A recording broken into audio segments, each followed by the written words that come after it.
Assalamualaikum warahmatullahi taala wabarakatuh. My name is Nasrullah Zikri. My name is Muhammad Kairaidin. My name is Muhammad Zahir bin Zainal Abidin. My name is Muhammad Fikri bin Ridwan. My name is Muhammad Amir Shahir bin Jamal Abanang.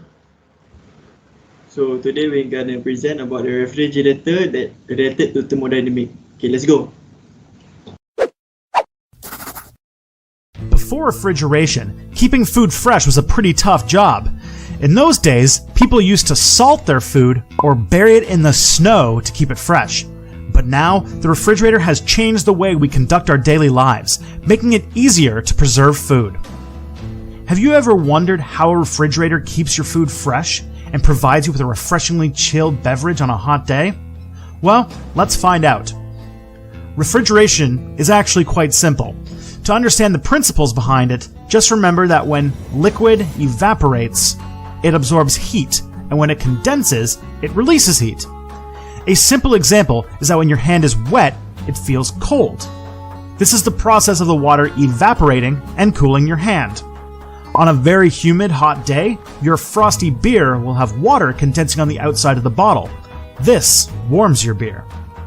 To pull off this frosty feat, a refrigerator uses 5 major components: an expansion device, evaporator coils, a compressor, condenser coils, and a refrigerant. The refrigerant is a liquid that enters in the expansion device.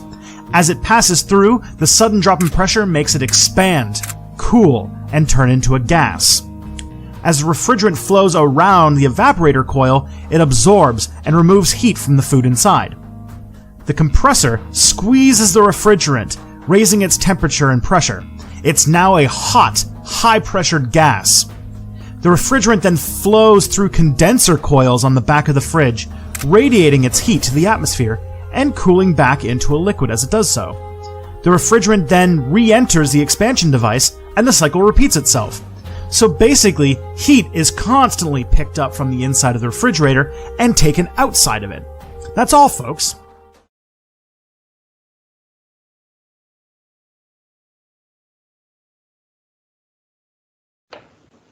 Assalamualaikum warahmatullahi wabarakatuh. My name is Muhammad Fikri bin Ridwan.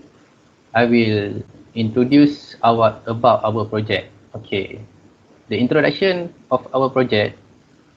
A refrigerator is an open system that dispels heat from a closed space to a warmer area. Usually a kitchen or another room. Then by dispelling the heat from this area, it decreases in temperature, allowing food and other items to remain at a cool temperature. Then they are essentially heat pumps, but work to cool a region instead of heat it. Okay, then I will give to Amir to continue our present. Okay, next, the function of thermo in refrigerator. According to the second law of thermodynamics, heat will always flow spontaneously from hot to cool and never to the other way. A refrigerator causes heat to flow from cool to hot, which can be visualized like figure on the side. Okay, next. Okay, let me present about one of the cycles in our refrigerator, which is reverse heat engine cycles. The reverse heat engine cycles is a mechanical refrigeration process of which the vapor compression cycle, and it known as the Carnot heat engine cycle. Why? Because one of the earliest cycles for the heat engine was proposed by Sadi Carnot. From this figure, a reverse heat engine pumps heat, which is QC, out of system by doing work. As the figure I label it below, from the cool reservoir at TC, and it QC, and TC and QC. And then the sum of the work plus QC from the below is discharged into surrounding, into the above, to the hot reservoir. Our work is usually done by electric motor in the refrigerator. That means that the reverse heat engine absorbs work and transfer heat from low temperature reservoir to high temperature reservoir. Alright, and the next slide is the diagram of TS diagram. For the process 4 until 1, we can see the isothermal expansion. In the isothermal expansion, during which heat, which is the refrigeration load, flows from the cool space to the working fluid. On the diagram, Q0 is QC. Okay. Adiabatic conversion from process 1 until 2. The combustion stroke is a gasoline engine can be used as an example of adiabatic conversion. This is an example. And then from the process 2 until process 3, which is isothermal compression, in which heat flows from refrigerant to the hot space.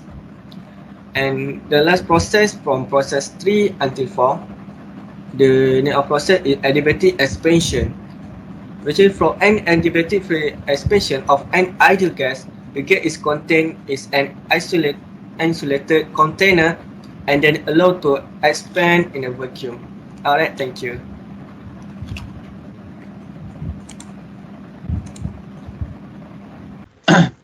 Okay, next to the basic vapor compression cycle and components.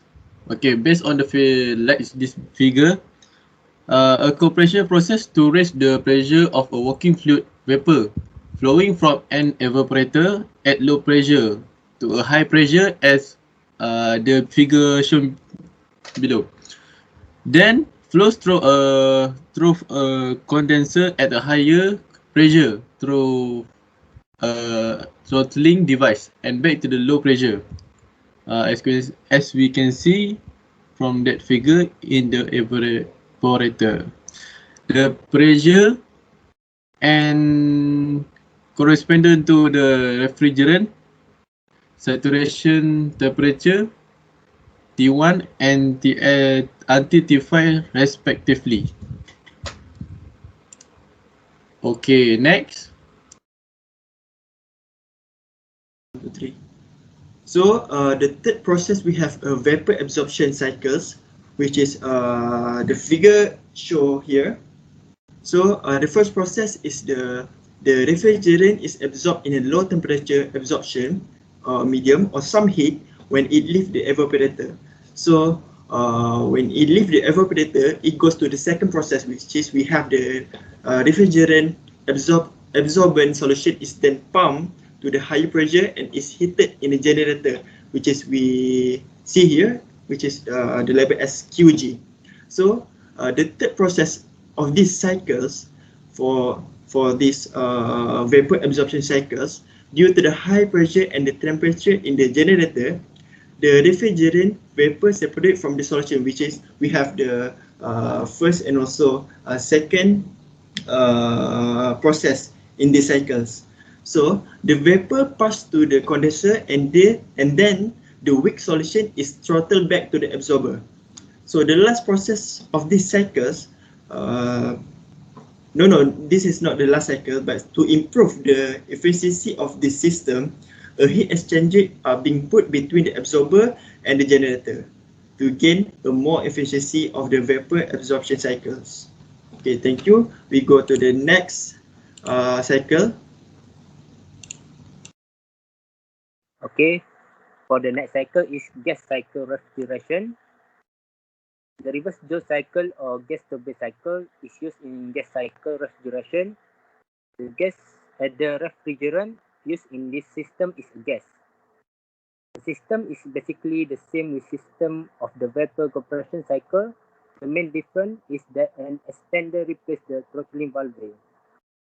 So the cycle can be described as follows. You can see the picture. So from 1 to until 2 is adiabatic compression. From 2 until 3 is process constant pressure cooling. And 3 until 4 is adiabatic expansion. And 4 until 1 is constant pressure cooling. And constant pressure heating or cooling effect. Okay, for the conclusion, go to the Fikri one. Okay, so the conclusion of our project, we know that a refrigerator is a device designed to remove heat from a space that is at lower temperature than its surroundings. Then the heat pump can be used to heat a volume at higher temperature than surroundings. And lastly, it effectively any heat engine cycle when reversed becomes a refrigeration cycle. Okay, that's all from us. Thank you. Thank you.